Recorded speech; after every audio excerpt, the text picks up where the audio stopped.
You've been hearing how some big brands are winning through simplicity. But don't get intimidated. You can do this too, no matter the size of your team or your budget.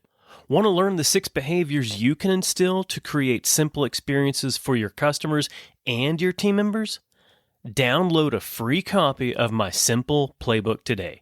It'll help you immediately turn your customer experience around and create an Amazon experience without having an Amazon budget. Grab your copy of my Simple Playbook at mattlyles.com/simpleplaybook. Welcome to the Simple Brand Podcast, the show dedicated to helping you create simple experiences for your customers and for your team members.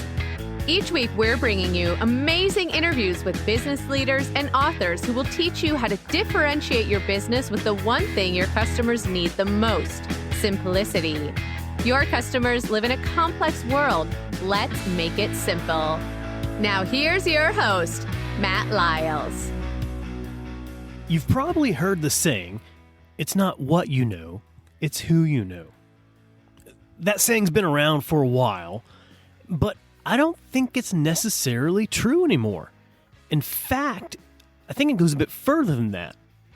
In 2021, I think it's not what you know, and it's not who you know, it's who knows you. When it comes to your business, when it comes to your career, you're going to have a reputation. And your reputation very likely precedes you to people that even you don't know. People are going to have preconceived notions about you before you even walk into the room. People are going to talk about you when you're not in the room. So it only makes sense to intentionally influence what people say about you when you're not in the room. And that's your personal brand. Whether you like it or not, you've got a brand that others are going to define and think of when they see or hear your name. And it's up to you to influence how they define your brand. But once you've bought into the concept of your personal brand, how do you leverage that to achieve your goals? How are some people able to use their personal brand to create a stellar career while others either struggle in their career or simply gradually move forward at best?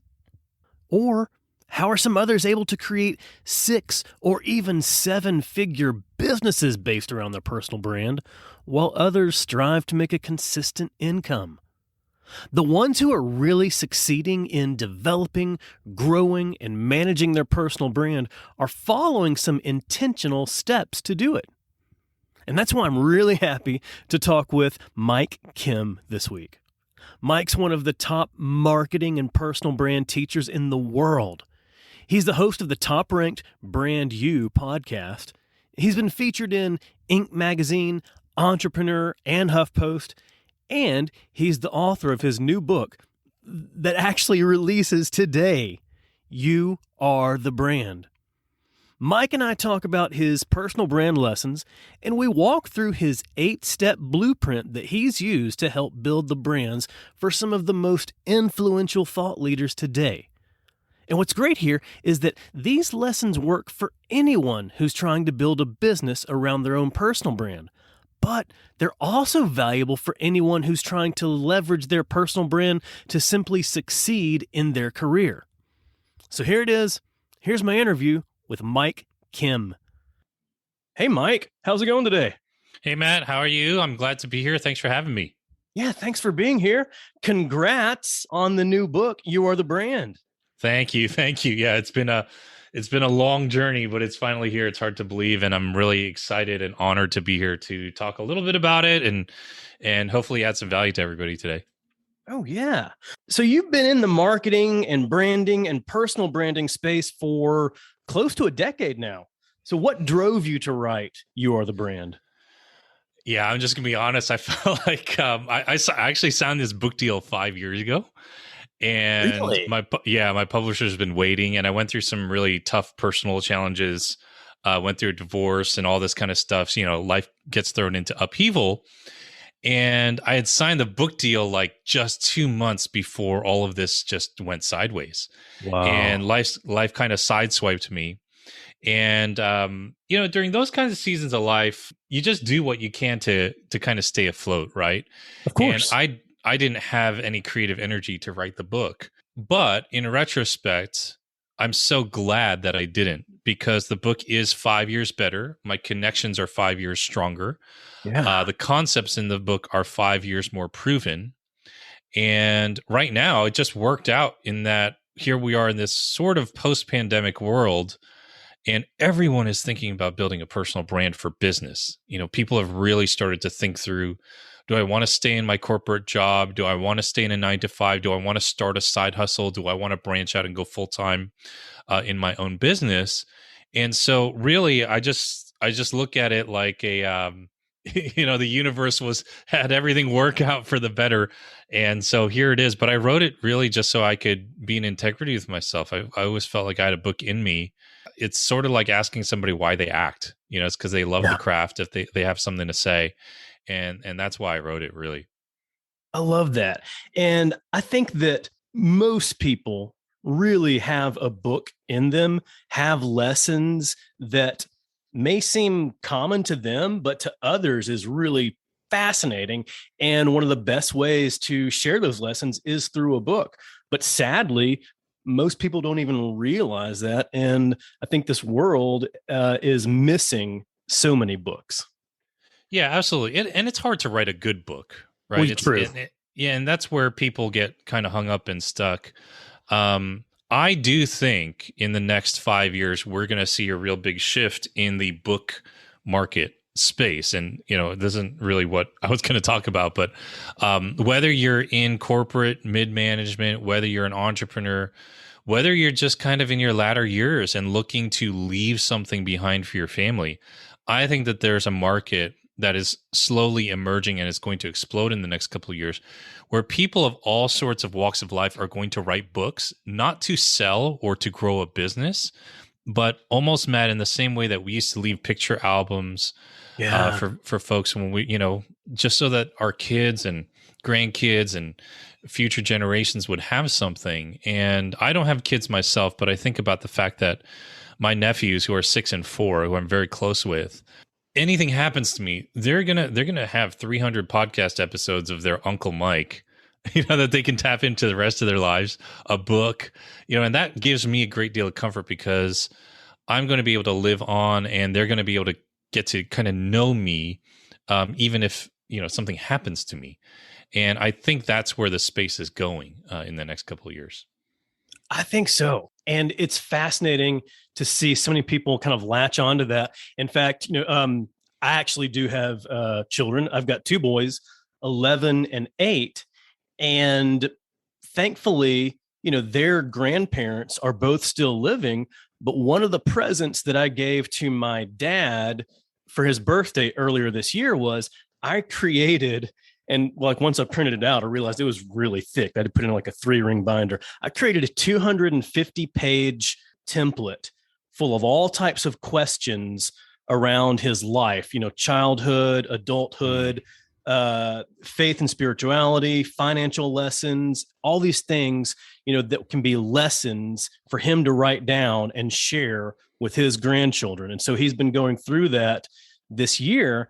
And the goal is to actually turn it into like a, pretty decent looking book that he can give this Christmas to his grandchildren.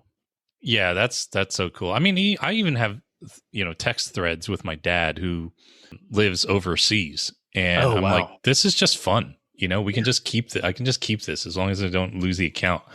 I could just keep these text messages and they'll live on. So it's just wonderful. And, when we talk about branding and personal branding, it's really, here we are talking about people who are in corporate or even just family members.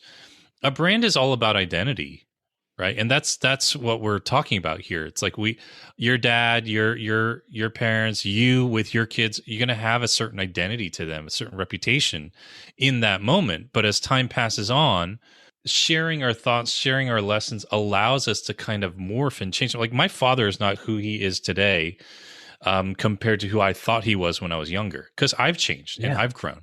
And the fact that I have this correspondence with him now is so different than how I saw him when I was young. And, this branding, this idea of sharing books and your ideas is just so cool. And you talk about personal branding being all about identity.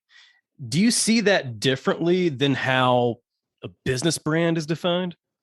Yeah, I mean, identity is the place that you occupy in people's minds, right? We all have an identity. It's why your friends will see you differently than your family does, who will also see you differently than your coworkers do, right? Like my friends don't know me in the same way that my family does. And certainly my colleagues and coworkers don't know me in the same way that my family or my friends do. I swear to this day, Matt, like my friends don't understand what I do for a living. They just don't know. And neither does my family. All my colleagues know. Right. And yet I'm the same person. All those identities are still me. Right. So when we talk about identity, we tend to kind of overthink things and think that we have to be everything to everybody. We have to be the same to everybody. And it doesn't really work like that. Now, when we talk about business and from a professional standpoint, sure, the line gets a little bit blurred in the way that I do business because I share a lot of my personal life. I share a little bit about, my family and things like that and what I'm learning. But all of that still contributes to my identity, to my followers, to my podcast listeners, to my email subscribers. I have a certain identity with them. Right. And they connect me with me in that way. So this idea of identity, you already have one. You already have a brand. So you might as well just become a better and more intentional one. Yes, absolutely. And that's, sometimes I'll talk with people about personal branding and having a brand. They'll seem turned off by the term or the concept. One person I even talked to a couple of years ago in a coffee shop, I remember, he said, he told me, I'm not a brand man, I'm a man. So being able to explain the value of personal branding to somebody like that, it's you have one regardless. So do you want to do what it takes to manage how others see your identity? Yeah, absolutely. And before I stepped out into my own consulting business 8 years ago, I was the CMO of a company. So I know what it means to be in corporate, right? And this idea that I'm not a brand, he just doesn't get it. He doesn't get it because you show up to an office, you have a reputation among your team members, your colleagues, your subordinates, your superiors. You have a reputation. If you have a label and an identity in the workplace as somebody who's kind of lazy or just a coaster, it just kind of coasts by, doesn't really take initiative, you're not getting promoted to a C-suite position. Oh, yeah. Right? Like the way you carry yourself, the way you dress, all of these things matter, right? And so when I talk about a personal brand, it's really the confluence of 4 different things. It's your ideas, your expertise, your reputation, and your personality. Tell me I'm wrong. Tell me the last time you worked for a boss and you thought he or she was an idiot versus a boss you thought was amazing and an innovative leader, right? Why do we think like that? Or why do we think some of our subordinates are just lazy or coasting by while others we feel we just for some reason, Matt, we just like them? Well, it's a confluence of their ideas, their expertise, their reputation, and their personality. It's all 4 of those things, and probably even more, too many to name, but I'm just labeling those 4 things to give us some context. And so when we talk about, well, I'm just a man, I'm not a brand, that's not how people see you. They say, you know what, Mike's he's pretty strict when it comes to the creative output that we produce. He expects excellence. So that's maybe some of my expertise, but they'll also say he's pretty accessible and he's pretty authentic and he's pretty approachable. And they'll be talking about my personality there. And then they'll say, he tends to have really good ideas sometimes, right? So, and that contributes to my brand. If I'm the CMO of the company, I have really bad ideas all the time, I'm not going to be in that position very long. Yeah, right. Exactly. So this idea that we don't have a brand, even if we are working in a company, whatnot, is completely not true. And I'll kind of close that loop with a quote from Jay-Z. He said, "I'm not a businessman. I'm a businessman. Business, comma, man." I'm a business, comma, man. Yeah. And that's exactly what I'm talking about. This has been true from day one. When we've all entered the workforce and we had to fill out resumes and go for a job interview. This idea that personal branding just started with Instagram or YouTube is ludicrous. Oh, yeah. So yeah, you are the brand. That's the point of the book. That's the point of what, that's really the gist of we have to understand. You are the brand. Yeah, people are going to talk about you regardless. So, do you want to influence how they talk about you? Those four facets you laid out, I think that someone has to be able to focus on all four of them and can't focus on just one or two of them. Otherwise, their brand's not going to be strong. And, one of the things that we would talk about, in my previous corporate career, you may have somebody that has a high level of expertise and is really good at getting things done. At the same time, they will mow down everybody in their path to be able to get things done, and they create a lot of enemies in doing this. So they have a bad reputation. That person's not going to excel even though they're good at getting things done. Yeah, absolutely. We'll call him a bull in a china shop, right? That's and we'll just say, or he's a bulldozer, or he's a corporate raider, or whatever it is. That becomes part of their identity. So if the word brand hangs you up, really think about it in terms of identity, or what's their reputation, right? This is just how, Dave is, or Harry is, or Martha is. They're just kind of a bully in the boardroom. They're really smart, but nobody really likes them. Nobody gets along with them. Yeah. There's a lot to say there. It's not going to cut it. So there we go. We've established, no matter who you are, you've got a brand, and it's on you to influence how people see your brand. So based on that, where can somebody start when they're building, developing, becoming their brand? I think it really starts, Matt, with having a point of view. And what I mean by this is, especially for those who are in corporate, like I've been in that world, obviously, and a lot of the times we tend to stand back on our heels, and we're afraid to share our point of view. Really, where I start is with our point of view, right? With a point of view. And this doesn't matter if you're working in an organization, or you're starting to step out and become a thought leader, you want to become a consultant or a coach or a speaker. You have to have something to say. It's very hard to sell something if you have nothing to say. And by sell, I don't mean just selling yourself or selling your products. In the workspace, you have to sell your ideas. Right. When I was working in corporate, I had to sell my ideas to my CEO and to my bosses and all the other people who are in that in kind of a peer level role. And I would say, I want to do this in the marketing department. I want to do that. And I had to sell. And they would say, why would you do this? Well, I've got to form a point of view, right? So one of the things I help people with in terms of formulating their point of view is to ask yourself 3 questions. Number 1, what pisses you off? Number 2, what breaks your heart? And number 3, what's the big problem you're trying to solve? And what I mean by that is, what pisses you off is the injustice that you see in the world or in the way that your company or organization is running. What breaks your heart is the compassion you have for the people that you're serving or the people you're working with that could be better. And number 3, what's the big problem you're trying to solve? That's either the purpose of your business or the purpose of your role. And if you can define those 3 things, you start to formulate a point of view. So, for example, I can do this in all these different contexts, because these questions really give you a sandbox to play in. When I took that role as the CMO of the company, what really ticked me off was that we were spending multiple 6 figures a year on marketing that just didn't work, and we were getting ripped off by vendors and contractors. And what broke my heart was actually seeing my direct report. Anne was her name, and she was kind of my boss, and her husband, and she and her husband started the company. And I worked mostly with her because she was like in that integrator role and made everything work. And it just was sad, like, to me, like how many meetings we had, and she was always kind of overwhelmed by all the stuff going on at work. And that just kind of broke my heart. And so the big problem I was trying to solve was like, I'm going to reduce our marketing budget, and I'm going to double the number of leads. That's going to be my goal. That's going to be the problem that I solve for us. I'm going to double the amount of leads while cutting our marketing budget in half. And she's like, those are kind of some big claims. I don't know if you can do it, but if you do, we'll pay you whatever. Yeah. And that really Right. framed me, because I wasn't just saying, hey, I have some ideas. I have like 7 random ideas that I read on a blog post that we can try for our marketing. I went in with a very clear point of view. And it was double the leads, cut the marketing costs in half. Double the leads, cut the marketing costs in half.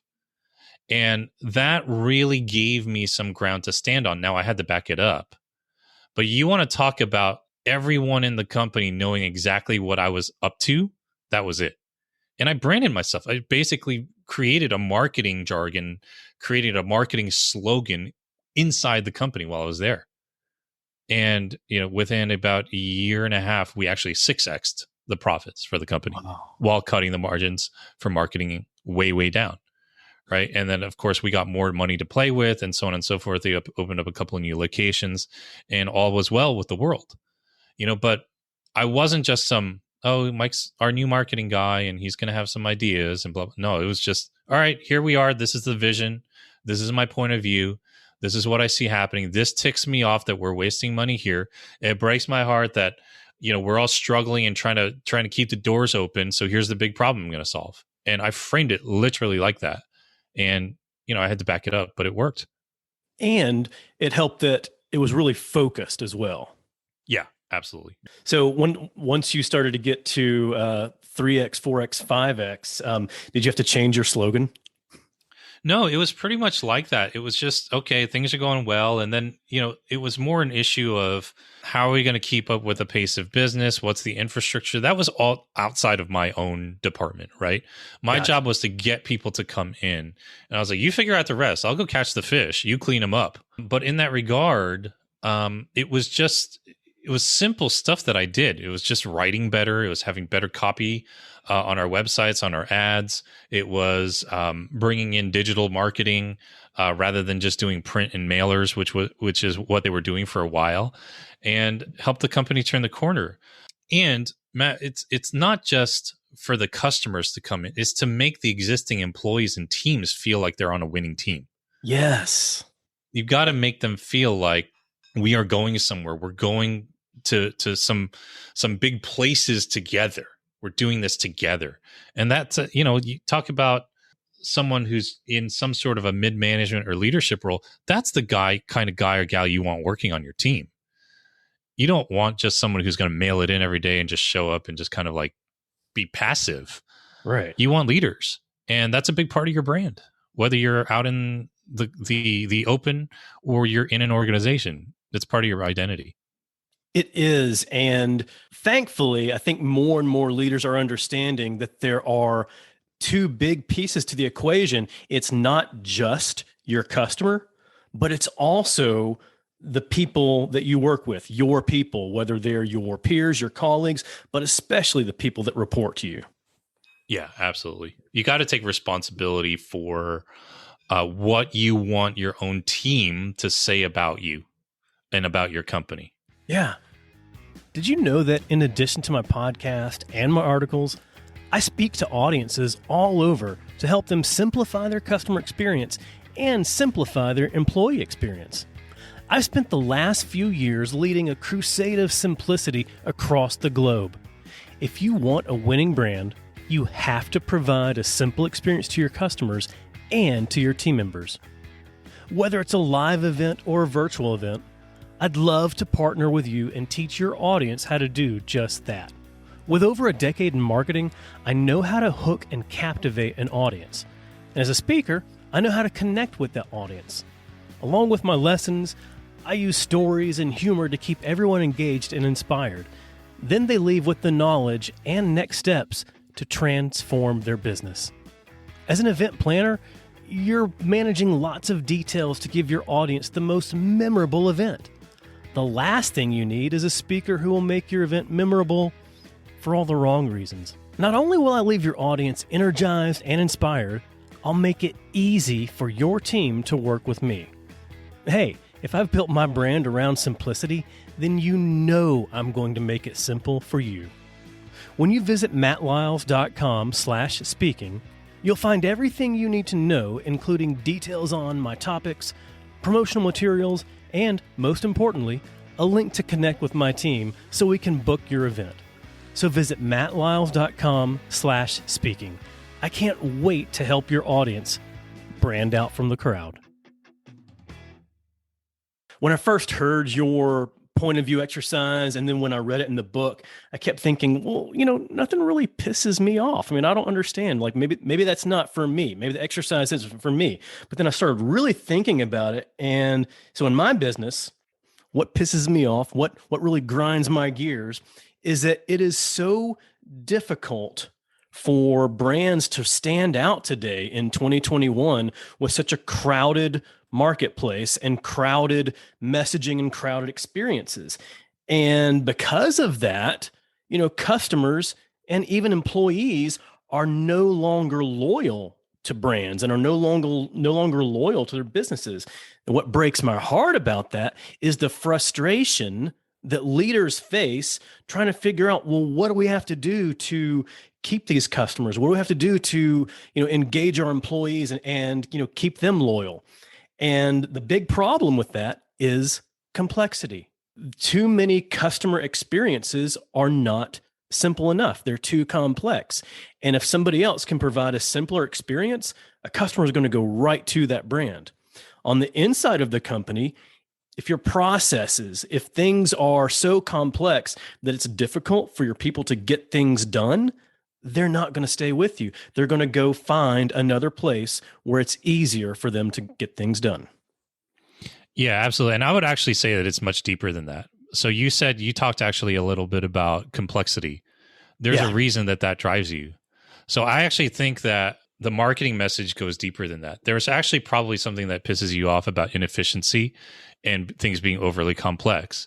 And it probably has to do with something much, much deeper in your life or way, way, way more back in your past, right? Because whenever people look at the problem they want to solve for other people, they stay on the surface level and they just stay with marketing lingo. But I'm pretty sure there's probably some reason, whether it was in childhood, young adulthood, corporate career, whatever it was, where complexity and inefficiencies really ticked you off. That's the story you need to tell. Because it's not just, well, it ticks me off that businesses are struggling. Yes, that's true, but that's actually a very surface level thing. Deeper than that, there's probably something in your past that's related to those inefficiencies or complexity. You just don't like things being overly complex, right? And that's the story you have to find and ask yourself, well, what pisses you off about complexity? What pisses you off about inefficiencies? Was there a time where you saw somebody hurt or you got hurt because things were complex and inefficient? And that's the better story to tell. So I'm not putting words in your mouth, but I've done this thousands of times with thousands of people, of course, to know enough that if you said to me, Mike, what really ticks me off is complexities and inefficiencies in business systems. I'm like, why? Well, why is that? And this is not, I'm not saying anything, but this would be a hypothetical example. And if you said something along the lines of, well, this is really tough to talk about, but I had an ailing parent and my dad was struggling with cancer and we were trying to get him healthcare, but the system was so complex. It put such a strain on the family and we could not actually figure out how to get him the best care possible. The system is just broken and we lost him. Wow. Like that's a real story. Oh yeah. That's a real story, right? So you dig deep into that and people are like, dude, that's way too personal. Like, holy cow. Trust me, you will stand out if you tell stories like that, especially if you're a business owner and a consultant, right? Because I want to help you get more leads. I want to help you make more sales. That is everyone's jargon. That is everyone's lingo. But if you think about the people we actually pay attention to, whether they're celebrities, whether they're athletes, whether they are online experts, whether they are motivational speakers, whether they are politicians, we know, whether they're superheroes, we all know their backstories, don't we? Yeah. Like everybody knows Tony Robbins was dirt poor and that he had no food to eat on Thanksgiving. Everyone knows that story who follows him. Everyone knows Brendon Burchard is a motivational speaker, almost died in a car crash. He tells that story ad nauseum, right? Everybody knows that story. And you look at all these other people we follow, right? Again, athletes, celebrities, politicians, gurus, it doesn't matter. We know their stories. We all know that Batman lost his parents. Yeah. or that Spider-Man's uncle was killed, Right. right? And the inability or the unwillingness or the inflexibility to be open about these kinds of things is what will actually keep you closed off from the success that you want. So I would just encourage you, from one colleague to another, dig deeper into that. What is really the problem with inefficiencies and workflow processes and all this stuff that really frustrates you? Find a time in your life where that really frustrated you. And that simply is just the story you tell, because now people will believe you. They will say, oh, there's a much deeper why as to why Matt does what he does. And that's where really that story and that point of view come out from. And I do have some of those deeper stories that I can weave in there, but that speaks to how the most effective brands can create an emotional connection with whoever it is they're communicating to. And a lot of times, even in those stories, whether it's losing a loved one or having to face these major inefficiencies in business, and then having these major projects killed, or having revenue only meet half of its goal, but only because of how the process only brought out half of a product. Most everyone can relate in some way to that. People like to see themselves, in stories as well. And so being able to have those stories that are at least somewhat relatable. Let me give you an example. Let's say that you go to an incredibly riveting speech. You hear some motivational speaker or some professional speaker, give some incredible talk at a conference or whatever.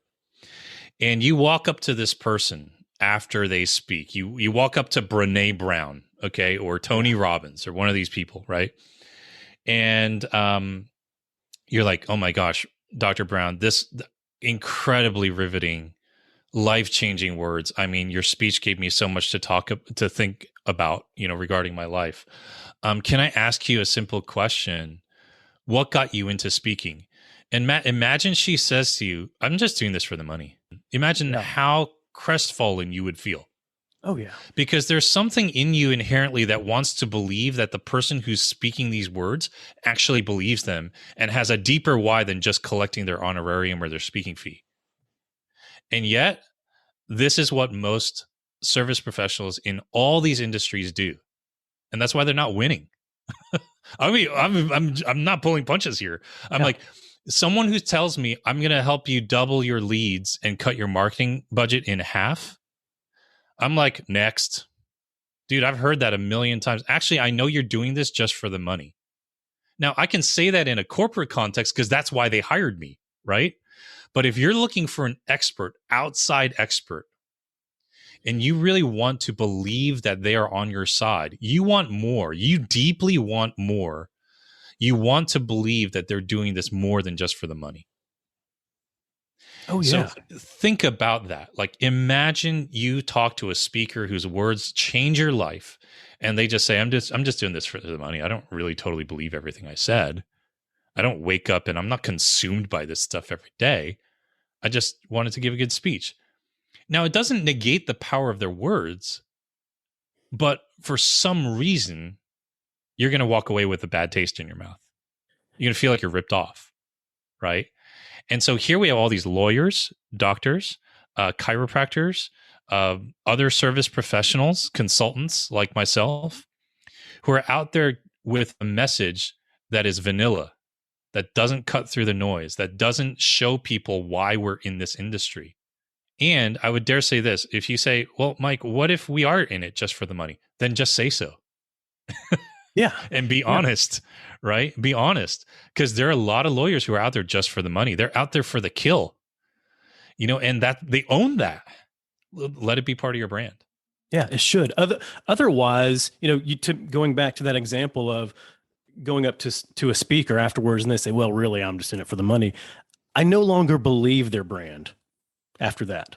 Mm-hmm. And I walk away. And so I think that leads to one of the concepts that you talk about in your book. So you challenge your readers to become the person they're trying to sell and to build a campfire around what they share. Can you explain that further? Yeah, so I see people kind of build brands in two ways, right? Build a business around themselves in two ways, and neither of them work. The first group of people present a false version of themselves, right? And they just think that attention is owed, it's not earned. And these are folks who, maybe rent a mansion on Airbnb and stage a photo shoot and pretend like it's their house, right? And that's an extreme example, but there are people who do this. There are a lot of people on Instagram and TikTok and YouTube who are flat broke, and they're flat out lying. They're saying, I make 6 figures a year. Dude, you're stretching the truth. Maybe you made 6 figures total in your lifetime. I know people who are doing that. They've told me this is how much money I'm actually making in my business. And they're going lying on Instagram and on TikTok and all these social media channels. And they're fooling a lot of people, right? Then you have on the other side, this group of people who's the polar opposite. And what these people are trying to do is sell their struggles. They're oversharing in the name of authenticity. And they don't actually provide solutions. They sell their struggles instead of solutions. So they're like, well, I'm feeling this way today, and I just want to let you know how I'm feeling. These people are garnering attention like a car wreck on the interstate. A lot of people slow down, pay attention to the mess, but then they drive on. They move on with their lives, right? Yeah. And so when a lot of folks ask me, and even a lot of corporate professionals, Matt, they will ask me, how do I get started? What do I say online? I don't want to seem self-aggrandizing. And I'm like, you already are being self-aggrandizing.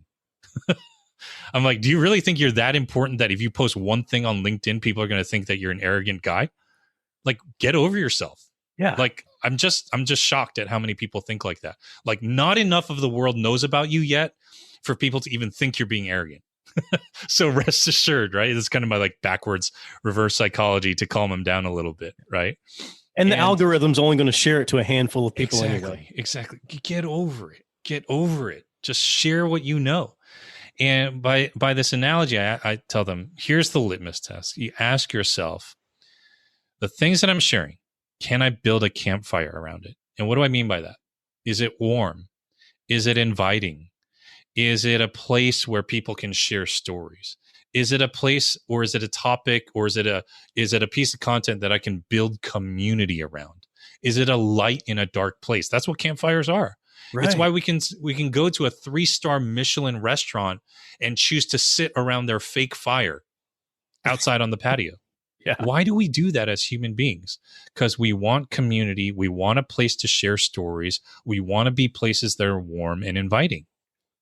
And so if you can use that as the North Star for your content, you will be well on your way to creating a brand, an identity that people will be intrigued by and want to be around. And if you do the hard work of becoming the person you're trying to actually sell to people, there will be true authenticity there, not this fake stuff. You will be someone that people will want to invite into their boardrooms, onto their stages, onto their phones, into their YouTube feed or LinkedIn feed. You're going to become that person because you're learning how to share your truth, your insights, your ideas, your expertise, your reputation, and your personality in a way that is truly helpful to people. And all that packaged together should hopefully be in a way that is different, that is unique to anybody else. And so that speaks to the value of having a brand that is different. Different is better than better. And you tell a story in your book about a juicing blender that helps drive home the point of differentiating and ensuring that a brand is unique. So how can a person or business really ensure that their brand is unique? Well, it's really the stories, right, Matt? And like, the story I tell, I start almost every chapter with a story because stories are what really give context for everything. Right. It's exactly what I did with you just a few minutes ago. If you told a story like, and this isn't the truth necessarily, but if you lost a loved one because of the inefficiencies in the healthcare system, that story would contextualize why you're in this line of work. And so when I talk about telling stories, this is really, really where I focus, You take the answers to those questions, what ticks you off, what breaks your heart, what's the big problem you're trying to solve, and you put them into stories, simple stories that give context for why you do what you do. Yeah, there you go. Mike, we've learned a lot from you so far, but I've got one last question for you. If you were to create a soundtrack for your work, for your book, what songs would you include? A soundtrack for my book, I would put My Way by Frank Sinatra. There you go. That is just, I'm just wired that way. It's just, I don't want to control other people's lives. I just don't want anyone to control mine. And it's why I became an entrepreneur. It's why I believe in helping people who want to take control and agency over their own lives. It's why I want to help them do it. All my stories are in the book. And what drives me, I answer those same questions. What pissed me off? What broke my heart? What's the big problem I'm trying to solve? And everything has to do with you living the life you want. Matt, I truly believe life is short, but it's also the longest thing we ever do. If you really think about it, it's the longest thing you ever do, your life, right? Right. And so if you're going to live your life, you might as well live it on your terms. Spend more time with your loved ones, eat great food, never pass up a great adventure. Go do the things that you want to do. Tomorrow's not guaranteed to any one of us. Right. And so work, being that it takes up a third of our life, probably even more, because we don't shut off as soon as we get back from the office or close the computer, you might as well be doing something that truly makes you feel alive and fulfilled. And that's why I wrote this book. It's why I coach people in this. I still love it. I still love when the light bulb goes off. I still love when people have those aha moments and when they take those steps of courage to own their life. So My Way by Frank Sinatra would be the song. There you go. And I think that also speaks to what we talked about at the very beginning of our talk was you're right. You're not insured to be here tomorrow. You could be, we could all be gone at any second. So if there's any lessons, if there's any legacy that you want to leave behind, are you able to spend the right amount of time and resources in ensuring that your lessons and legacy live on after you? Yeah, absolutely. Cool. Mike, we've learned a lot from you and I appreciate all this, but where can we go to learn more from you? Yeah, if you're listening to a podcast here, so check out mine. If any of this content interests you, it's called the Brand You Podcast. It's all about building a personal brand business. I know most podcast listeners listen to an average about 7 shows a week. So give me a try for a few weeks, see if you like it. You can tune in there. And of course, the book, You Are the Brand, is available on every major book outlet, Amazon, Barnes & Noble, or you can pick it up directly from me at youarethebrandbook.com. Excellent. Mike, thank you so much. I appreciate you being here today. Thank you, my friend. Thanks so much for having me. I hope you enjoyed my discussion with Mike Kim. So go ahead and check out his book, You Are the Brand. And while you're already listening in your podcast app, go and check out his podcast, Brand You with Mike Kim. I think 2 episodes that are really great for you to start with are episode 273, Wealth, Worth, and the Permission to Prosper with Ray Edwards, and episode 206, The 7 Steps to Build a Powerful Personal Brand. And if you're enjoying this Simple Brand podcast, go ahead, hit the subscribe button. It's going to make it a lot simpler for you to get future episodes like the next one featuring Dr. JJ Peterson. JJ is the Senior Director of StoryBrand, where he's helped over 10,000 businesses learn how to clarify their message so they can thrive. He's the co-host of both the Building a StoryBrand podcast and the Marketing Made Simple podcast. He's the co-author of the book, Marketing Made Simple, and he's just an all-around fun guy. JJ and I talk about how most brands are using storytelling in the wrong ways, and how the StoryBrand framework can actually help them do it in the right way that will help them hook and engage customers for the long term so their business really thrives. So go ahead and subscribe. You'll automatically get JJ's episode as soon as it's live. Until then, keep it simple. Thanks for joining us for this episode of the Simple Brand Podcast. Want to make your listening experience simple and automatically receive each new episode? Visit our website, simplebrandpodcast.com, where you can subscribe to the show in iTunes, Spotify, Stitcher, or wherever you listen. If you're finding value from the Simple Brand podcast, leave us a rating or review. That helps us get the show to the ears of the people who need it most. Be sure to catch Matt right here next week. Same Matt time, same Matt channel. Until then, keep it simple.